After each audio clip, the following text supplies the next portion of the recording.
may paglilingkod ng tamang balita at tamang impormasyon. Dapat talaga nakatandem na to. Makinig ng live sa DWIZ.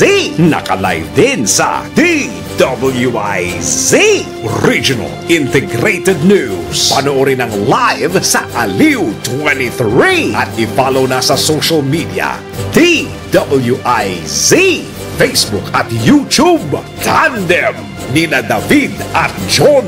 David Oro at John Ibanez, magkakambal na pagseserbisyo sa bayan. Hatid ang mga balita na bagong-bago, hindi OA. Diretsahang pagbibigay ng kailangang impormasyon sa bayan. Tandem nina David at John, hatid ng nagbabalita ng tama, naglilingkod ng tama.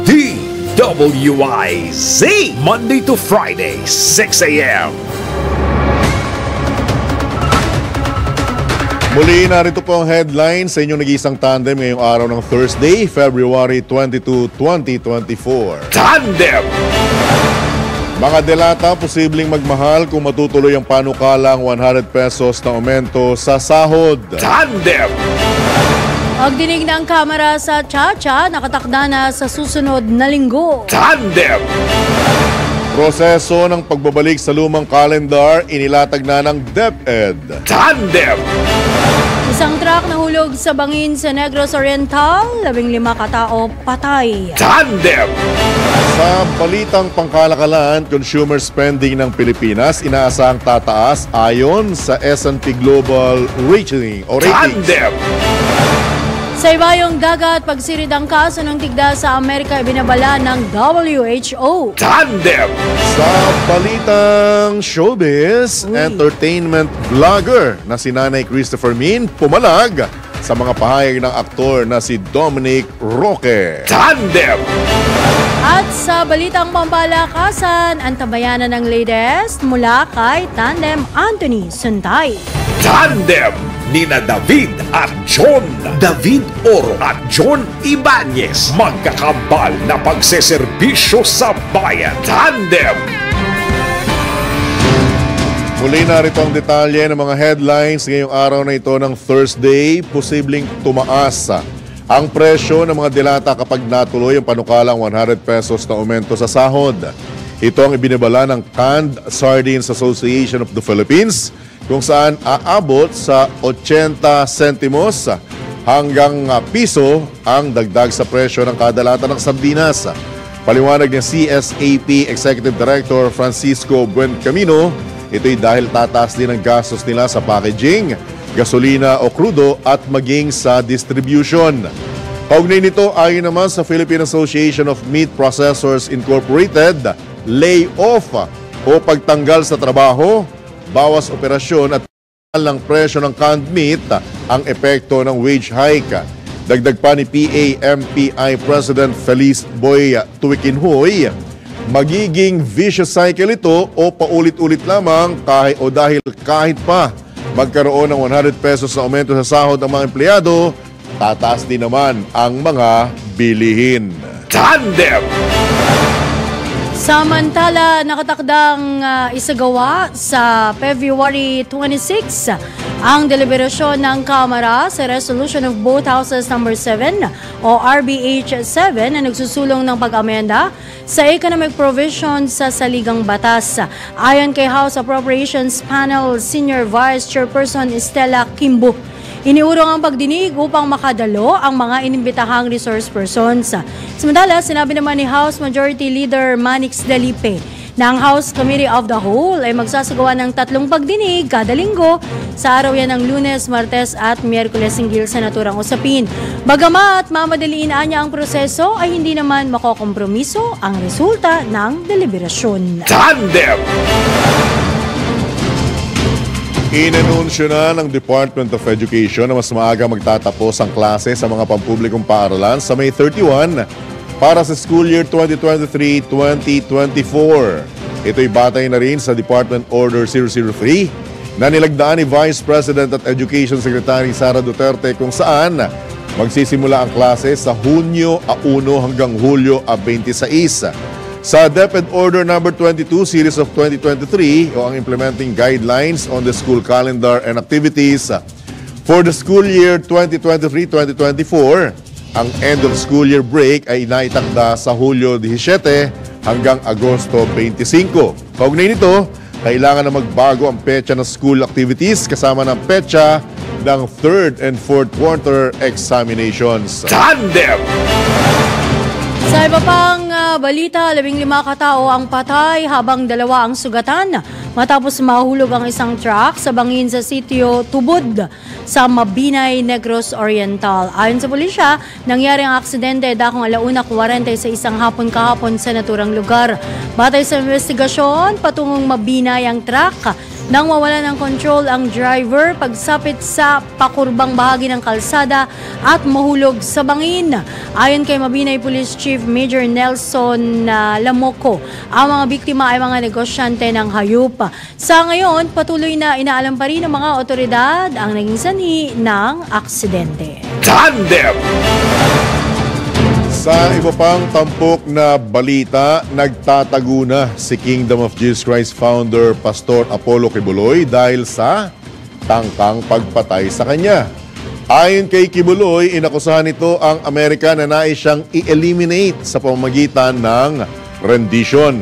Nakarating anya sa kanya ang mga ulat na sinasabing kasabwat ng pamahalaan ng Pilipinas ang US sa pagtugi sa kanya. Dagdag pa ng pastor na kumikilos na ang mga ahensya ng Amerika tulad ng Central Intelligence Agency at FBI upang magsagawa ng rendition laban sa kanya sa halip na extradition. Tinosurveillance ako dito sa Pilipinas ng CIA at ng FBI. Sarili kong bansa, ako po ay nagtatago sapagkat liligwakin ako ng ganun-ganun na lang. Walang extradition process na gagawin. Dumating po sa kaalaman sa mga sandaling ito from reliable sources. Correct me if I am wrong, but these are reliable sources na dumating sa akin na ayaw na raw po nila ng extradition treaty. Ang kanila daw pong gagawin ng CIA, ng FBI, ng US Embassy at State Department kasabwat ng ating gobyerno, ng Pangulong Marcos at ng First Lady at kung sino pa man ang nasa gobyerno, ako ay rendition ng kanilang gagawin. Anumang oras, pwede lang pasukin ang aking compound at ako ay kidnapin. Yan po ang tinig ni Kingdom of Jesus Christ founder Pastor Apollo Kibuloy. Tandem! Sa kaugnay na balita, pinasinungalingan ni House Speaker Martin Romualdez ang alegasyon ni Kingdom of Jesus Christ founder Pastor Apollo Kibuloy na mayroong sabwatan ng Administrasyong Marcos at ang Estados Unidos upang siya ay ipapatay.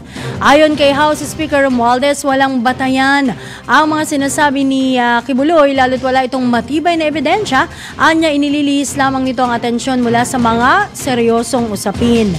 Ayon dito kay una nang inihayag online nitong si Kibuloy na meron itong mapapagkatiwalaang source na nagsabi sa kanya na meron daw plano mga ahensya ng Estados Unidos, gayon din sina Pangulong Ferdinand Bongbong Marcos Jr. at First Lady Liza Marcos, aba damay-damay na ba, na siya ay ipadukot o papatay.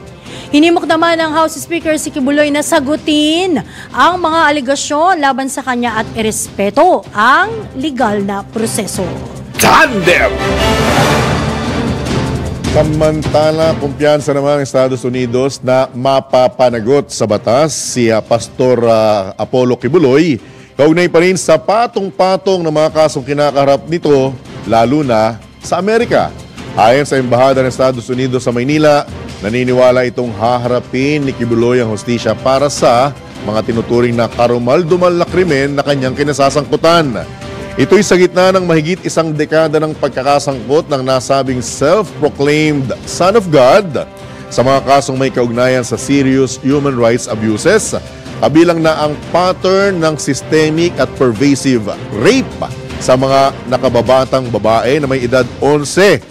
Matatanda ang kabilang si Kibuloy sa most wanted list ng Federal Bureau of Investigation dahilan ng patuloy na pagtugi sa kanya ng otoridad, hindi lamang dito sa Pilipinas kundi pati na rin sa Estados Unidos. Sa ngayon, naharap si Pastor Kibuloy sa 43 magkakaibang kaso sa US na kinabibilangan naman ng conspiracy to engage in sex trafficking by force, fraud, and coercion, sex trafficking of children, conspiracy at bulk cash is smuggling. Tandem! Mani namang itinanggi nitong si Pastor Apollo Kibuloy ang mga alegasyon ng panggagahasa sa mga miyembro ng Kingdom of Jesus Christ. Gihit ni Kibuloy, pinag-aagawan siya ng mga babae matapos siyang payamani ng Diyos dahil akala daw nila wala siyang karelasyon. Binigyan din pa ng founder ng KOJC na binabaliktad siya ng mga nang-aakusa sa kanya. Inihalintulad ito ni Kibuloy sa Potiphar's wife syndrome o may kaugnayan sa kwento sa Biblia kaugnay sa asawa ni Potiphar na nag-akusa kay Propetang Joseph ng tangkang panggagahasa bilang ganti sa hindi raw nito pagpatol sa pananukso. Ngayon, inaakusahan ako ng napakaraming babae. Ito po ang kasalanan ko. Pinayaman ako ng Panginoon Diyos, akala nila sa akin. Single ako, kaya pinag-aagawan ako. Pagkatapos na ako ay maghihindi, mapapahiya, ibabaligtad nila sa akin. Yan ang tinatawag kong Potiphar's wife syndrome. Yan po pa rin si Pastor Apollo Kibuloy. Tandem! Tinaasan lamang ng kilay ni Senator Risa Ontiveros ang pahayag ni Pastor Apollo Kibuloy na pinag-aagawan siya ng mga kababaihan. Ayon sa senador, batay sa mismong testimonya ng mga kababaihang victim survivors, dumaan sila sa sapilitang sexual relations.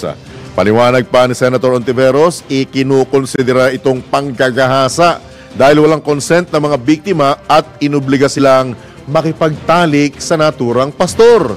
Dahil dito, hindi kumbinsido ang mambabata sa pahayag ni Kibuloy na pinag-aagawan siya ng mga kababaihan at ang pagsisinungaling nito sa reklamong panggagahasa sa ilang mga kababaihang biktima.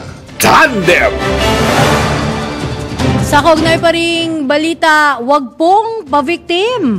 Yan naman ang binigyan diin itong si Senador Risa Ontiveros sa mga naging maaanghang na hamon ni Pastor Apollo Kibuloy sa kanyang voice message. Kasunod naman ito ng subpina ng Senado, nahiwalay pa sa Kamara para padaluhin si Kibuloy sa pagdinig. Ayon kay Senador Ontiveros, ang hinihingi lamang ng kampo ni Kibuloy ay humarap ito o sa kampo ni Kibuloy na humarap ito sa legal na proseso.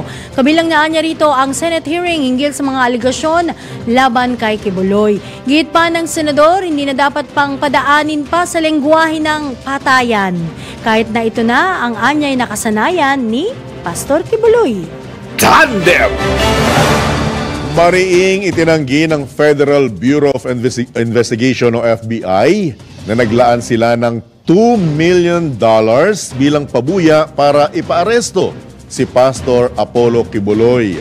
Ayon kay FBI Public Affairs Specialist Laura A. Miller, wala silang alam na mayroong pabuya para kay Kibuloy at dalawa niyang kasamahan na sina Teresita Dandan at Helen Panilag na kasalukuyang wanted sa Amerika dahil sa ilang kaso. Magugunitang ine-reschedule ang pagdinig ng Los Angeles Court sa mga kaso ng conspiracy to engage in sex trafficking by force, fraud at coercion, sex trafficking ng mga bata, conspiracy at bulk cash smuggling laban kay Kibuloy at sa mga sinasabing kasabwat ng pastor. Tandem! Samantala, nagsimula ng magsibalikan ng ilang miyembro ng kontrobersyal na grupong SBSI o Socorro Bayanihan Services Incorporated sa Bayan ng Socorro. Ito'y matapos abandonahin ng mga nasabing residente ang kani-kanilang tahanan noong taong 2019 upang sundan sa Sitio Kapihan ang dating leader ng SBSI na si J. Rense Kilario o alias Senyor Aguila. Ayon kay Jomar Cordita, kagawad sa Barangay Sudlon, nagsimulang magbabaan sa Sitio Kapihan ang ilang miyembro ng SBSI mula nang makulong si Senyor Aguila. Gayunman, may ilan pa rin sa mga miyembro nito na gustuin mang makali sa sitio ay wala namang mauuwi ang bahay dahil naibenta na sa iba. Napatid na 400 pamilya ang bumaba na mula sa Sitio Kapihan. Samantala, tiniyak naman ng lokal na pamahalaan ng Socorro na hindi napapabayaan ang mga residenteng nananatili sa bundok sa pamamagitan ng pagbibigay ng libreng serbisyong medikal. Tandem! Samantala, mahigit isang taon bago ang 2025 midterm elections, hinikayat na ni House Speaker Martin Romualdez sa mga kabataan na aktibong makibahagi sa democratic process sa pamamagitan ng pagpaparehistro bilang botante at bumoto sa darating na halalan. Pebrero 12 nang buksan ng Commission on Elections ang registration para sa 2025 midterm polls na magtatapos naman sa Setyembre at 30 ng kasalukuyang taon. Sa pamamagitan ng Register Anywhere program ng COMELEC, maaaring magparehistro ang isang individual sa itinalagang registration site tulad ng tanggapan ng COMELEC at satellite office nito, mga mall at special registration area tulad ng simbahan at mga plaza. Bilang pagkilala sa mahalagang papel ng mga batang botante sa paghubog ng bansa, binigyang diin ng leader ng Kamara ang kahalagahan ng kanilang pakikibahagi sa electoral process. Tandem!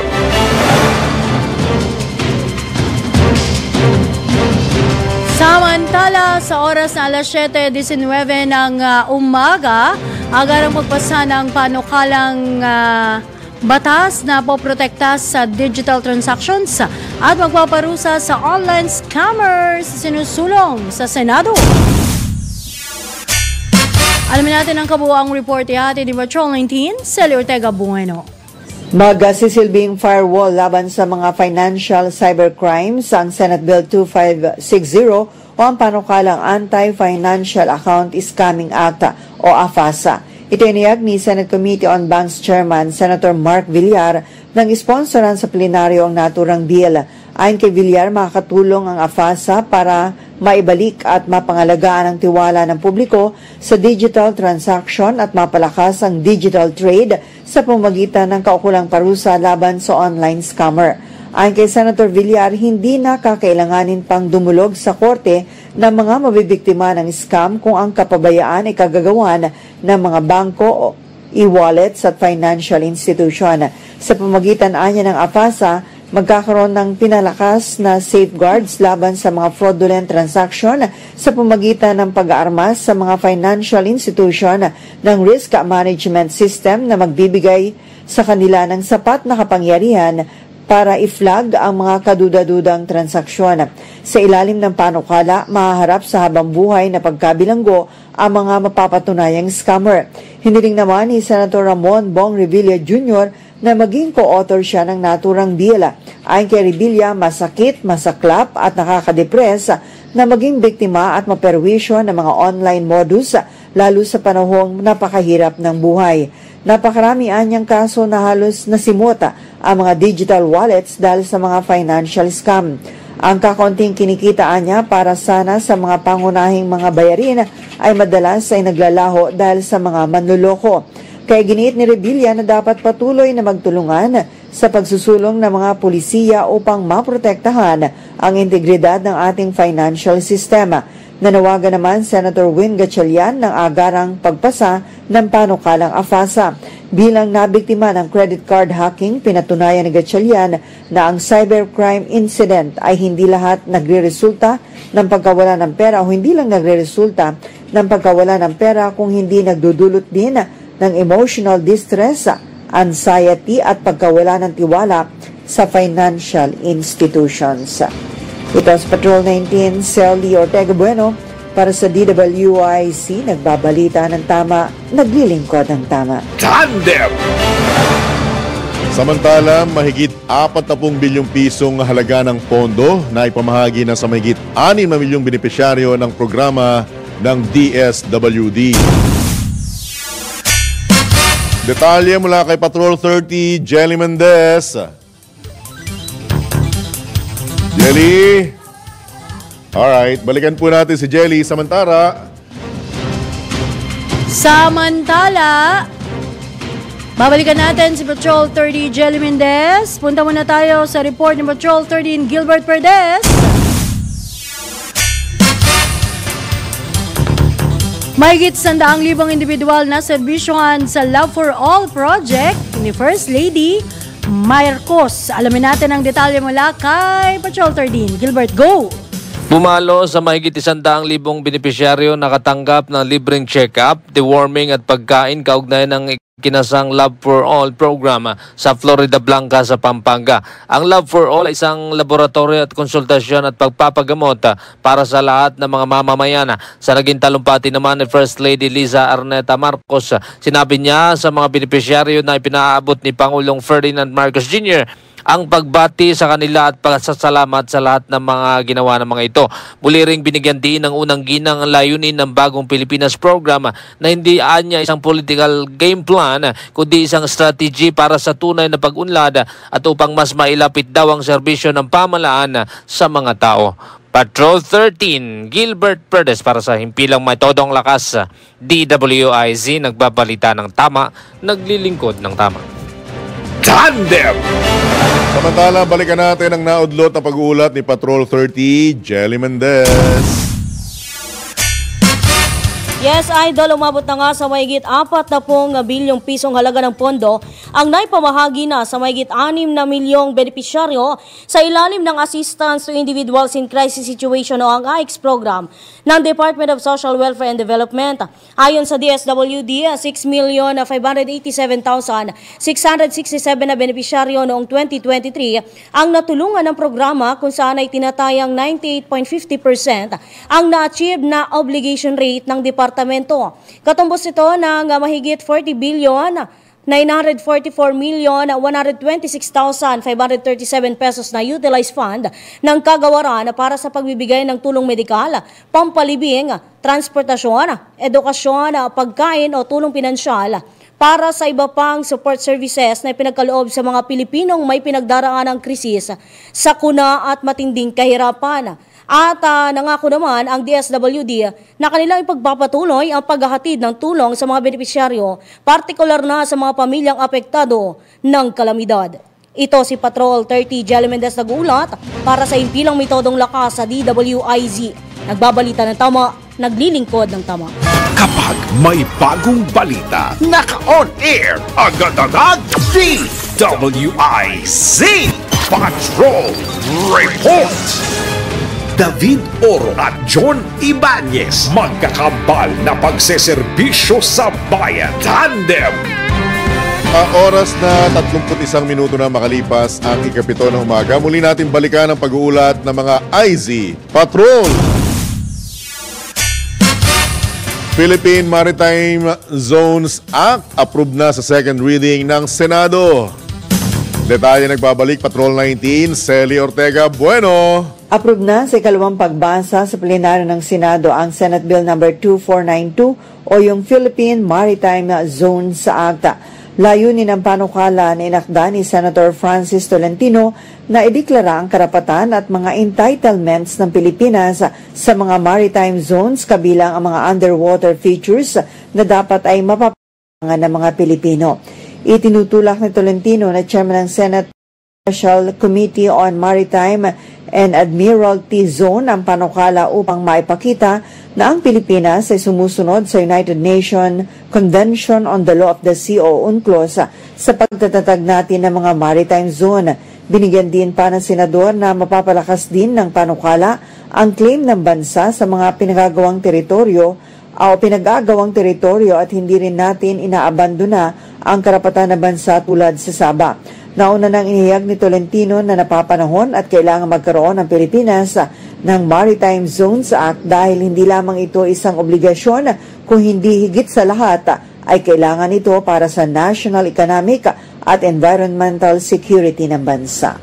Ito sa Patrol 19, Celi Ortega Bueno para sa DWIZ, nagbabalita ng tama, naglilingkod ng tama. Tandem! Samantala, siyam na regional most wanted persons na aresto ng CIDG. Ang kabuang report ihatid ni Patrol 17, Jopel Pelenio. Nasa kote ng CIDG ang siyam na katao na kabilang sa Regional Most Wanted Persons o MWPs ng ahensya. Ikinasa ang 2 araw na manhunt operation sa iba't ibang lugar sa bansa sa ilalim ng Oplan pagtugis ng CIDG laban sa mga suspect na may kinakaharap na kasong crimes against women and children. Kabilang sa mga naaresto ng CIDG ang 57-year-old na si alias Jomel na naninirahan sa Lawag City, Ilocos Norte at may kinakaharap na 3 bilang ng kasong rape, bisexual assault at 3 bilang ng acts of lasciviousness na pawang may kaugnayan sa RA 7610. Sa Region 3 naman, nalampat ng CIDG Zambales katuwang ang iba pang unit ng PNP ang 2 individual na nakilalang sina alias Untoy, 32 anyos at alias Jesus, 52 anyos na pawang wanted sa kasong panggagahasa. Base sa PNP e-warrant system, si alias Untoy ang top 1 sa listahan ng Regional MWP habang top 4 naman si alias Jesus. Ilan lamang ang 3 sa siyam na natiklo sa pinaigting na kampanya ng PNP na tugisin at arestuhin ang mga kriminal na nagtatago sa batas. Ito si Patrol 17 Chapel Pelenyo para sa impilang may tarong lakas, DWIZ. Nagbabalita ng tama, naglilingkod ng tama. Tandem! O ito po sa mga gustong dumiskarte para mapawi inyong init ng katawan. Makinig maigi ha, paggamit po ng inflatable pool. Aray, hindi raw po inirekomenda ng Task Force El Nino ngayong panahon ng tagtuyot. KJ nyo ha. Detalye mula kay Patrol 13, Gilbert Perdes. Binigyan diin ng Task Force El Nino na hindi nito nire-rekomenda ang paggamit ng inflatable pool panahon ng tagtuyot. Ayon kay Task Force El Nino at Presidential Communications Office sa ASIC, Joey Villarama, mas mainam daw na gamitin na lamang ang tubig para sa pag-hydrate ng katawan kisa ito ay maikonsumo para sa inflatable pools. Paniliwanag ng opisyal na nakakaramdam ang ating katawan ng temperatura na nasa 36.5 degrees Celsius nang walang alinsangan hanggang 37.5 degrees Celsius. Kung ito ray tumaas pa rito ay baka mauwi raw sa overheat ang katawan o di kaya humantong sa dehydration. Mas maigi raw ayon kay Villarama na unahing masigurong nanatiling hydrated ang katawan ngayong ramdam na rin ang init sa pamagitan daw ng pag-inom ng tubig sa halip na ilagay ito sa inflatable pool na mangailangan pa ng maraming konsumo ng tubig. Patrol 13, Gilbert Perez para sa himpilang may todong lakas. DWIZ nagbabalita ng tama, naglilingkod ng tama. Tandem! O ito naman, Easter Liz, patuloy daw na magdadala ng mainit na panahon sa malaking bahagi ng bansa. O alamin natin ang kabuuang report mula kay Patrol 30, Jelly Mendez. Patuloy pa rin makararanas ng mainit na panahon ang malaking bahagi ng bansa dahil sa umiiral na Easter Liz. Ito ang inihayag ni Pag-asa Weather Specialist Benison Estareja na asahan ng mainit na may mga pag-ulan galing sa silangan, partikular sa bahagi ng Mindanao.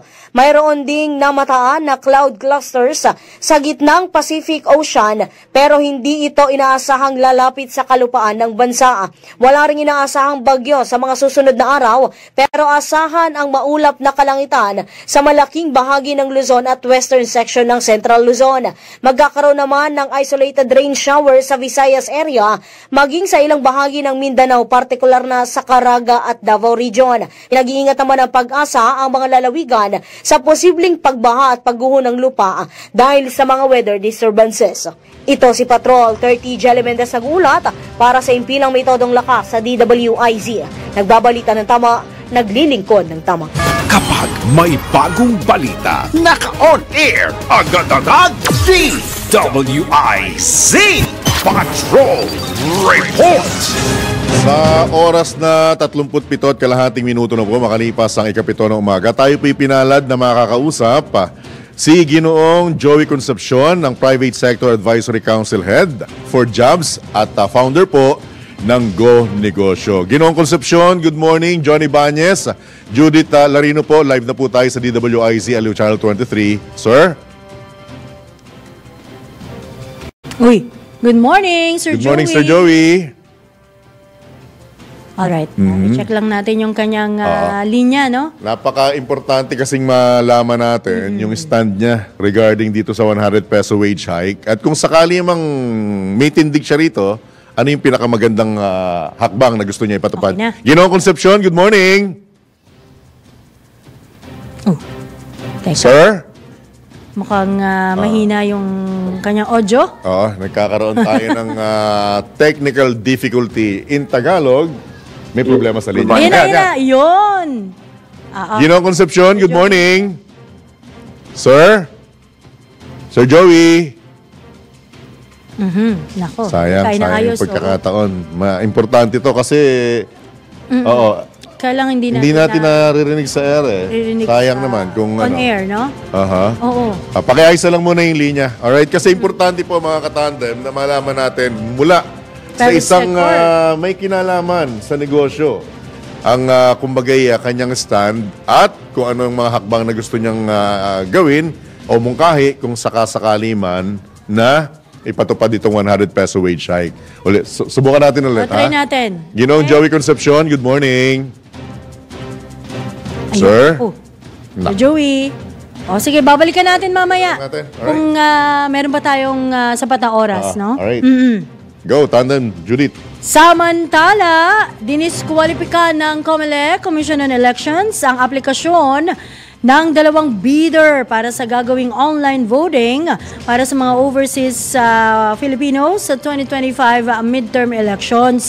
Ito'y dahil hindi nakapagbigay ng kompletong dokumento ang kumpanyang Indra Soluciones Tecnologías de la Información, SLU, at We Are It Philippines Incorporated para sa kanilang intensyong sumali sa bidding. Dahil dito, pinadalan kaagad ng Bids and Awards Committee ng COMELEC ng Notice of Ineligibility ang 2 kumpanya upang ipaalam sa kanila na hindi sila pumasa sa online voting and counting system ng 2025 midterm elections. Muli magsasagawa ang COMELEC ng panibagong bidding sa susunod na buwan upang maghanap ng kumpanya na mayroong sapat na teknolohiya para sa online overseas voting. Muli namang nagpaalala ang Philippine Statistics Authority sa publiko na mapaparusahan sa ilalim ng Republic Act 11055 o PhilSys Act ang sinumang gumagawa ng illegal na aktibidad na may kaugnayan sa Philippine Identification System o National ID. Ayon kay PSA Undersecretary Claire Dennis Mapa, National Statistician at Civil Registrar General, maaring makulong o pagmultahin ang sinumang dudungis sa integridad ng PhilSys.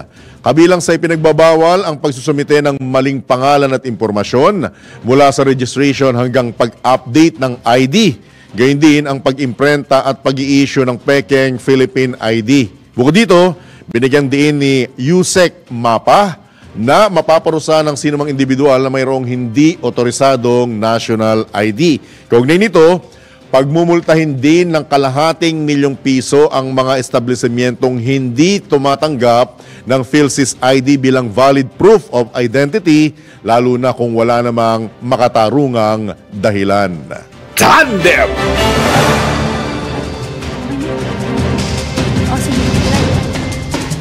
Alright, balikan po natin ang linya ni Sir Joey Concepcion, ang Private Sector Advisory Council Head for Jobs at founder ng Go Negosyo. Sir Joey, magandang umaga po muli. Magandang umaga rin. Can you hear me now? Alright, thank you, sir. Yes. Johnny Paños po, Judith Larino. Sir, good morning. Good morning. Alright, direkto na po tayo sa katanungan, Ginoong Concepcion, with your indulgence. Ano po ang stand ninyo dito sa 100 peso wage hike? Go ahead, sir. Well, dito sa 100 peso wage hike, kung matutuloy to, kailangan gawin staggered, no? Alright. Sobrang malaki yung 100 pesos. At ngayon, sumisigla na rin ang ekonomiya natin. You can see that growth is coming back. So, if we do a one-time wage increase of 100 pesos, talagang maraming magtatamaan na negosyante dyan, no? Especially yung mga micro, small, at medium enterprises. At if you go back at history, during the time of GMA, she did about 9 increases, which totaled 154 pesos But that was over a period of about 9 years, no?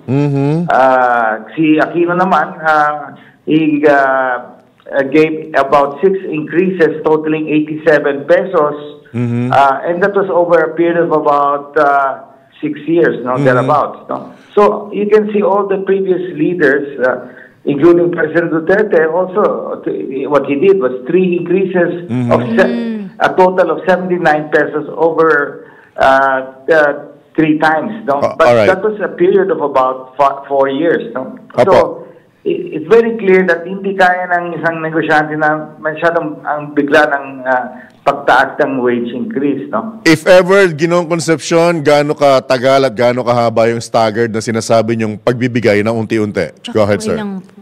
Well, what we have to see, kasi importante dito is we should continue to see job employment, no? Yun ang goal ng private sector na to generate more jobs, no? You can increase wages, but if the job demand goes down, mas maraming ma-effect, no? So I would say that maybe I leave it up to the Congress that maybe they do it over a period of 5 times, 6 times, you know, where it's not too heavy, no? So even NEDA is worried about all of this, no? So what is important is the economy continues to grow, and as the economy grows, more jobs will be seen, and then when you have more jobs, the supply situation, demand supply, if there is less supply, syempre tataas yung wages ng mga tao because demand is going up, no? So it's law of supply and demand rin yan, in particular sectors of the job market. So then wages will just go up on its own, no? Because of more jobs being created, and that should be the way you know, the economy should move forward, no? So it's not that the negosyantes don't want to give wage increases. We do. We have our CBAs, no? CBAs kami ngayon, no? So these are negotiated increases, no? So but there are some mga negosyo na walang mga CBA. So this more or less will cover that. But I'm only proposing that they stagger it. No? All right. Binabanggit po ng ilang mga kongresista, in particular si Congresswoman Garin ng Iloilo, send daw 360 pesos pa nga dapat ang ipatupad. Any reaction on this, Ginoong Concepcion, sir? Well, that's her opinion, no? But 368 pesos is even will I think really affect a lot of businesses. No? Maybe siguro micro ma-exempt dito, pero yung small medium matatamaan sila, no? Alright. Nasa inyo po ang pagkakataon, Ginoong Concepcion, baka may karagdagan pa po kayo mensahe sa ating mga kababayan. Go ahead, sir. Well, under the administration of President Marcos, we see that the economy is really coming back strong. No? At nakikita natin na pati yung mga MSMEs natin ay gumaganda na rin ang takbo ng negosyo nila. No? So, we should remain focused on really creating more jobs for our people. And we have to upskill them, reskill them. Kasi kung everybody has to reinvent themselves. So, in that sense that whereby that they will be part of the job sector that's growing, that has a high demand. No? And I'm confident under this administration, more foreign investment will be coming in, no? And that means more jobs. No? So let's be careful when we push these wage increases. I'm not against wage increase. No, I want to make that clear. I'm saying that let's do it on a staggered basis. No? All right. With that, sir, maraming salamat po sa pagkakataon. Good morning and God bless po. Salamat. All right. Diyan po mga katandem, si Ginoong Joey Concepcion, Private Sector Advisory Council Head for Jobs, at siyang founder naman ng Go Negosyo. Linawin lamang natin yung huling binitawan niyang mga salita, Tandem Judith. Hindi siya against sa wage hike. Yun. Kaya lang daw dapat pag-aralan at ipatupad ng dahan-dahan. Utay-utay. Installment insurance. Staggered in English. Tandem! Balitang pangkalakalan, Inaasahang aakyat ng 5.5% ang consumer spending ng Pilipinas ngayong taon. Ito'y batay na rin sa pagtaya ng S&P Global Ratings, kung saan 5.5% growth ay mas mababa pa rin kumpara noong pre-pandemic level na nasa 6%. Ayon sa Debt Watcher, unti-unting makakabawi ang consumer spending activity ngayong taon. Hindi lamang ang Pilipinas ang nakaranas ng mababang household spending, bagkus maging ang ibang ekonomiya bunsod na rin ang pagtaas ng interest rates ng mga bangko sa buong mundo. Tandem! Mga balitang dapat alam mo kahit sa labas ng bansa. DWIZ, balita sa ibang bansa. Nagbabala ang WHO o World Health Organization sa mga residente ng Estados Unidos sa paglaganap ng measles o tigdas dahil nga sa pagtaas ng kaso nito. Ayon sa WHO, mas mabilis dapuan ng sakit ang mga bata lalo't mabilis nga itong makahawa. Mabilis ding dapuan ng sakit ang mga hindi nagpabakuna nitong nakalipas sa pandemic. Patay naman sa datos na inilabas ng WHO, hindi lamang sa Amerika kundi kalahati sa buong mundo ang namimiligro sa naturang sakit at nakakabahala ito lalo na sa mga kabataan. Ang tigdas po ay itinuturing na isang mataas na uri ng nakakahawa o airborne virus na kadalasang nakakaapekto sa mga batang wala pang 5 taong gulang. Tandem! Ito na ang latest, bagong-bago, fresh na fresh, DWIZ Showbiz News. Tumanggi po si showbiz vlogger Nanay Christopher Min na mag-sorry sa kanyang pahayag kaugnay ng breakup ni na Dominic Roque at Bea Alonso. Ayon kay Nanay Christy, hindi niya binanggit ang pangalan ni Dapitan Mayor Bullet Halusos hinggil sa naturang issue. Git pa ni Nanay Christy, wala rin siyang sinabing benefactor ni Dominic si dating Congressman Bong Suntay. Pinagtataka rin ang veteranang showbiz columnist kung bakit nagpa-interview sina dating Congressman Bong at Mayor Bullet hinggil sa naturang chika. Binigyan din pa ni Nanay Christy na hindi siya hingi ng paumanhin sa mga bagay na hindi naman niya sinabi. Tandem!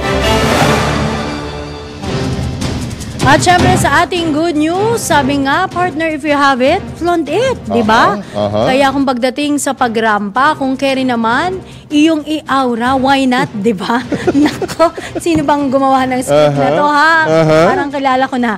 Confidence is the key at wapakels na dapat sasabihin ng iba kung wala ka namang ginagawang masama. Very true.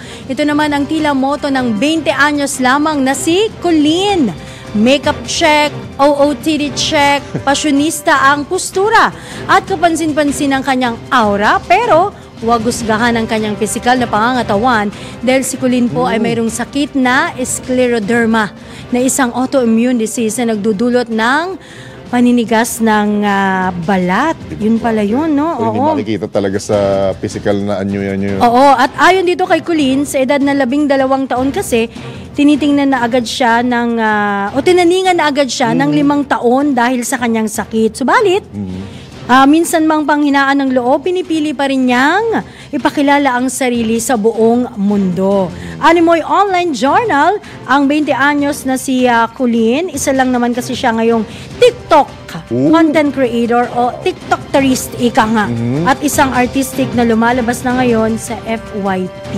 Ibang klase, Aba, bongga. Hindi naging dahilan yung kanyang karamdaman, ano. Hindi naman talaga ang kailangan. Para pataasin ang kanyang self-confidence. Yung self-esteem. Yes. Alright, so bago tayo tuloy magpaalam,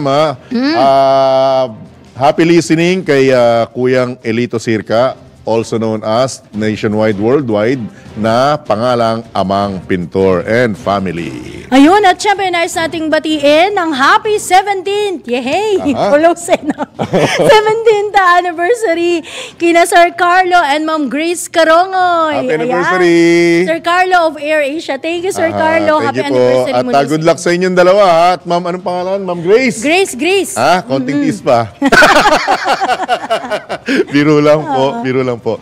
At sumainyo, isa naman pong edisyon ng inyong nag-iisang tandem. Dito lamang po yan sa DWIZ. Nagbabalita ng tama. Naglilingkod ng tama. Kami po ang inyong mga naging tagapaghatid balita, Johnny Bañez. At sa ngalan ni David Oro, ako pong inyong lingkod, Judith Estrada Larino.